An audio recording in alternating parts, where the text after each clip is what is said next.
Yu-Gi-Oh is one of the most difficult trading card games to get into. With over 10,000 different cards and so many different products to choose from, where do you even begin? Using a budget of just £30 a week, I set out to mould my own deck and climb the competitive ladder all the way to the European Championships. The challenge? All my cards have to be obtained through sealed official products. I'm not allowed to trade, I'm not allowed to buy cards individually, and instead have to rely on the cold, hard luck of the draw. You're watching Yu-Gi-Oh! From scratch.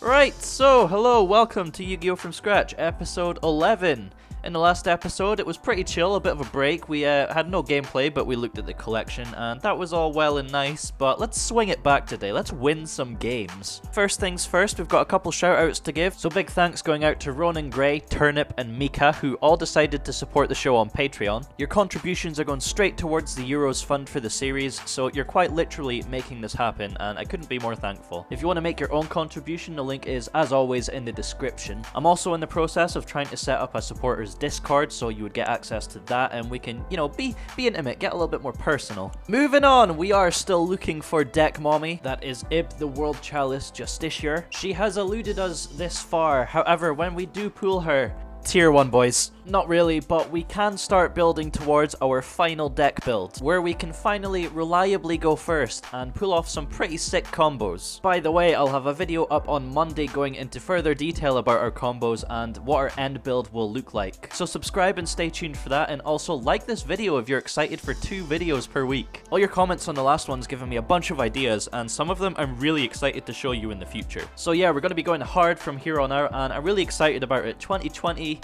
is going to be the year. With all that being said, we have mommy to find?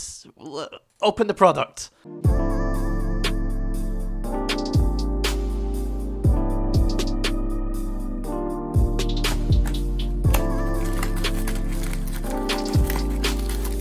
So once again here, our £30 budget gets us 4 Dark Neostorm Special Editions, which is 12 booster packs. We've already opened both promo packs on the channel before, so we're not going to bother with that today. We're just going to head straight in to the meat. What did I even just say?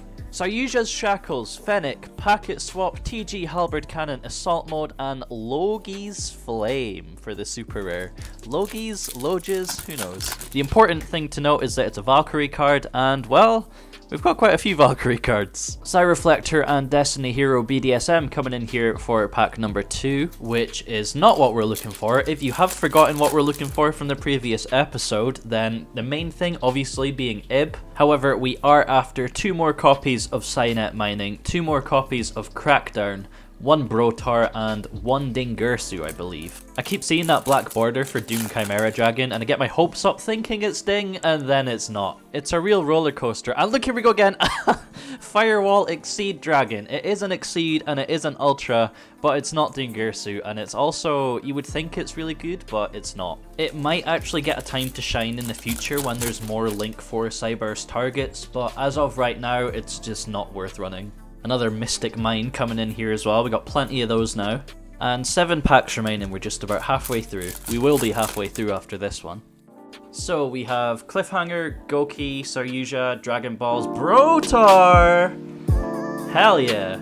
So I believe Brotar is actually one of the shorter printed secrets in Dark Neostorm, so yeah, the luck continues. He's also a very good card to have because he helps search Levianeer from the deck. Now, obviously, we don't have Levianeer yet, so we won't be using him anytime soon. So in the meantime, he will be a very fine addition to the collection binder.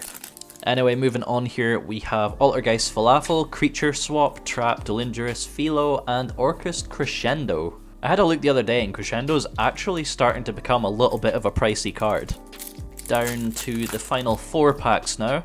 We have the Altergeist Synchro, Buff Grand Maju, Pegasus, Dirty Dragon, and another Doom Chimera Dragon. How many has that been this episode? Still not a single Crackdown either. What is going on?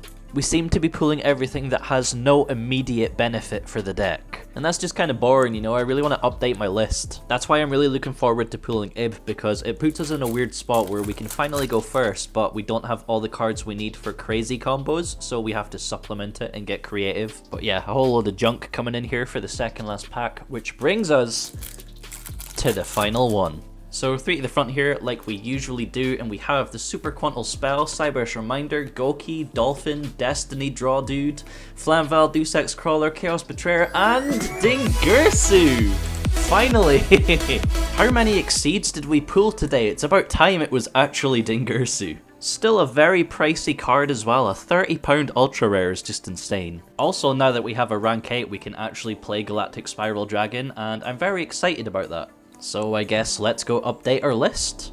Right, so some very minor changes today, but they are still some changes nonetheless. So swapping in Dingirsu, I think it's time we say goodbye to Booster Dragon. The best thing about him in our build was his arrows, and Galaxy Satellite Dragon is easier to make and has the exact same arrows, so we're not exactly going to miss out too much. As for Galactic Spiral Dragon, our main deck's very tight, but I decided the best thing to do was take out our second Absorouter Dragon. They essentially fill the same role in the fact that they're both Dragon Shrine targets, so it only seemed logical. But the best way to find out if we've made any mistakes is to test the deck at locals, and that's what we're gonna do. See you there.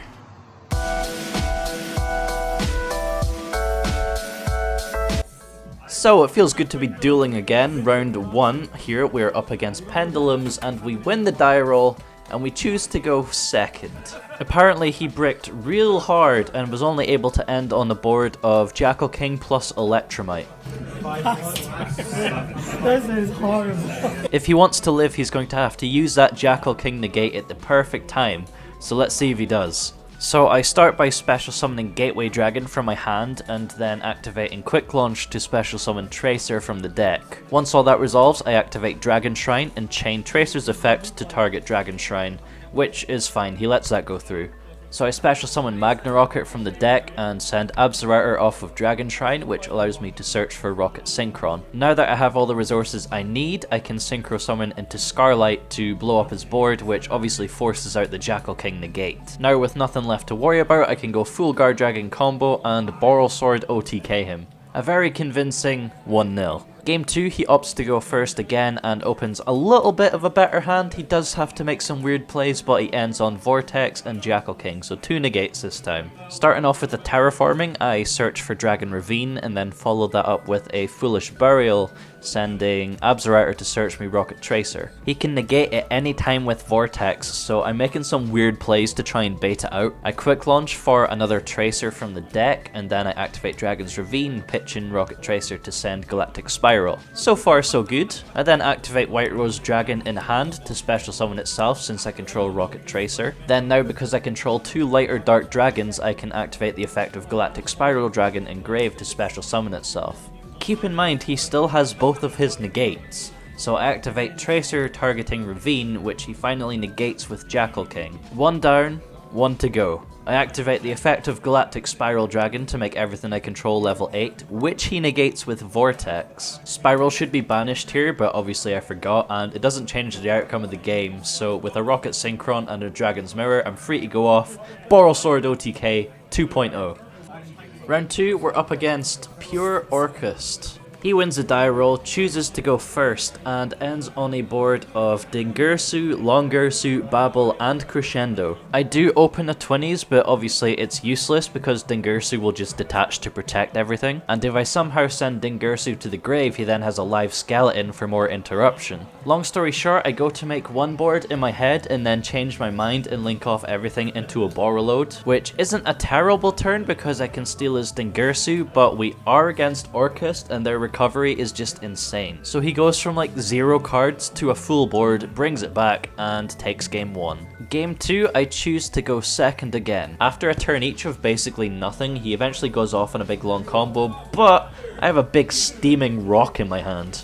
Before he manages to get Dingirsu on the board, I drop the Nibiru, so he has 0 cards in hand, only a live skeleton in the grave, a token, and a Babel. Surely we can win this. Using a Synchron and a Dragon's Mirror, I get to this board, which allows me to summon Galactic Spiral Dragon. The idea here is to make Dingirsu to send Babel, and then pop Dingirsu with Furious to get rid of the token, but protecting Dingirsu by detaching. So it was basically game at that point, but Thomas, who was watching, was convinced that Galactic Spiral Dragon restricts you to light and dark dragons. Event watching the light and dark dragons. Yeah. So he was getting mixed up with Nebula Dragon, and because I had recently read Nebula Dragon, I didn't actually read Galactic Spiral Dragon properly, and just took his word for it. So yeah, screw you Thomas, if you're watching. Genuinely cost me the game. So we ended up losing 2-0. If you comment screw you Thomas down below, I'll love you forever. Do it.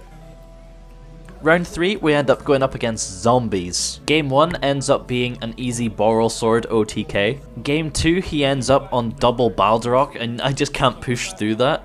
Game 3 should have been mine. I have enough damage to win here, but I am an idiot sandwich. Instead of attacking through Avendred Savior with Boral Sword to deal 3k, I decide to attack it with Red MD. He compulses my Boral Sword, but I chain Red Reboot from hand and then attack for an extra 6k, leaving him with under 1,000 life points. He sets Crackdown off the Red Reboot and then top decks Foolish, and we end up grinding to the point where he just takes the game. So 2-1 to him. I threw the game because I'm bad, which was a bit disappointing, especially after the little Galactic Spiral Dragon technicality in round 2, but it is what it is. So taking a look at our updated record here, we've hit the 100 games milestone, and we're still looking to close that gap between the wins and losses. We'll get there eventually, I promise you that.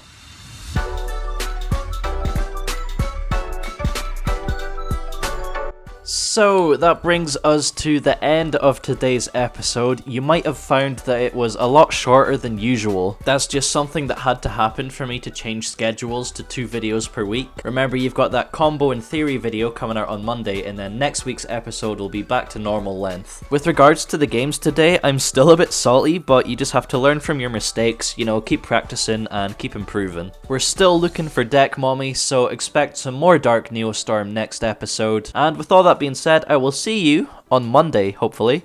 Love you if you made it this far. Please remember to like the video, try and smash 1,000 likes again. And, yeah, see ya.